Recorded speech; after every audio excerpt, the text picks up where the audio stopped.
জেলায় জেলায় সংকট সমস্যা তা থেকে উত্তরণের চ্যালেঞ্জ আর সম্ভাবনার কথা তুলে ধরতে চলছে ডিবিসি এক্সপ্রেস। বিশেষ এই আয়োজনে মতামত থাকছে তৃণমূল থেকে শুরু করে নীতি নির্ধারকদের। ডিবিসি এক্সপ্রেস আজ সারাদিন আছে ফেনী জেলায়।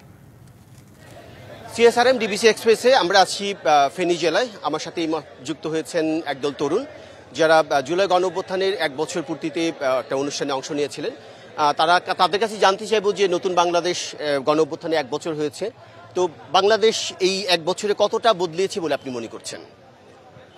ধন্যবাদ। প্রত্যেকটা পরিবর্তনই একটা সময়সীমা নিয়ে আসে, সুতরাং আমরা আমাদের সরকারকে এখনো সময় দিচ্ছি, কারণ এখনো মাত্র 1 বছরের মাথায় আমরা যে ধরনের কাঙ্ক্ষিত পরিবর্তন চেয়েছি আসলে সেরকম সাবলীল পরিবর্তন এখন আমরা পাই নাই, তবে আমরা আশাবাদী। প্রত্যাশা তাদের কাছে একটা বড় ছিল, সেই প্রত্যাশা পূরণে কতটা অগ্রগতি হয়েছে বলে মনে করছেন? ধন্যবাদ আপনাকে। আমাদের শুধু তরুণেরা এই জীবন দেয় না, তরুণেরা নতুন গণ অভ্যুত্থান তৈরি করে না। এখানে ছাত্র জনতা, শ্রমিক থেকে শুরু করে রাজনৈতিক ব্যক্তিবর্গ এই আন্দোলনে সামিল হয়েছে। স্বৈরাচার পতনের আন্দোলনে খুনিদের বিচার কার্যক্রম সঠিকভাবে করতে পারেনি, ইন্টারিম ব্যর্থ হয়েছে আমি মনে করি। আমি একজন জুলাই যোদ্ধা, আহত হয়েছিল নিশ্চয়ই, তরুণ একজন, তো তোমার অভিজ্ঞতাটা জানতে চাই। 1 বছর হয়ে গেল, এখন কেমন আছে? আসসালামু আলাইকুম, ডিবিসি নিউজকে আমাকে কথা বলার সুযোগ করে দেওয়ার জন্য। জুলাই আগস্ট আন্দোলনটা ছিল আপনার আমাদের যে আশা আকাঙ্ক্ষা ছিল জুলাই গণঅভ্যুত্থানের পর পরবর্তীতে ইন্টারিম সরকার দায়িত্ব পালন করে। আসলে ইন্টারিম সরকার এইসব জায়গাগুলোতে মানুষের যে আশা আকাঙ্ক্ষা ছিল তা পূরণ করতে তারা ব্যর্থ। আসলে বিষয়গুলো আমাদের কাছে দুঃখজনক লাগে। ধন্যবাদ অংশ নেওয়ার জন্য। আমি জানতে চাইবো যে আপনার কাছে জানতে চাই যে একটা নতুন বাংলাদেশ, তরুণ প্রজন্ম কিভাবে নতুন বাংলাদেশ গড়াতে অবদান রাখতে পারে? আবার ধন্যবাদ আপনাদেরকে।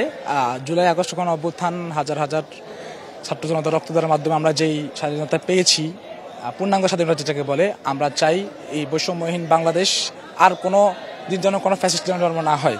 সবার ঐক্যবদ্ধভাবে বৈষম্যহীন একটা সুন্দর বাংলাদেশ গড়ার প্রত্যয় আমরা রাখতে চাই। জুলাই গণঅভ্যুত্থানের যখন 1 বছর পূর্ণ হয়েছে তখন একটা রাজনৈতিক অস্থিরতা বিরাজ করছে, তো আপনারা এই প্রজন্মটা এসে কিভাবে দেখছেন?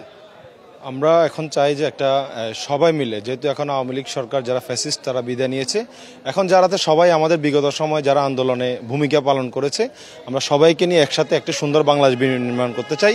ফেনী জেলার কোন সমস্যা নিয়ে কথা বলবেন যেটা সমাধান চান আপনারা? আমরা ফেনী জেলায় বন্যার যে ক্ষতিগ্রস্ত বারবার হচ্ছে, আজকে এই থেকে বিগত 2 বছর পর্যন্ত আমরা যেভাবে ক্ষতিগ্রস্ত হচ্ছে, এই বাঁধ পুনর্নির্মাণ করে যাতে ফেনীবাসীকে বন্যা থেকে রক্ষা করা হয়। সবাইকে ধন্যবাদ আমাদের সাথে সংযুক্ত হওয়ার জন্য। সিএসআরএম ডিবিসি এক্সপ্রেস আপনারা শুনছিলেন তরুণ প্রজন্ম বাংলাদেশকে নিয়ে কি ভাবছে এবং নতুন বাংলাদেশ গড়ার ক্ষেত্রে তাদের কিভাবে অবদান রাখতে সেই বিষয়টি তারা তুলে ধরেছেন। তো সিএসআরএম ডিবিসি এক্সপ্রেস আমরা অন্য কোথাও যাব, অন্য কোথাও সমস্যা এবং সমাধান নিয়ে আমরা কথা বলবো। ততক্ষণ আমাদের সাথেই থাকুন।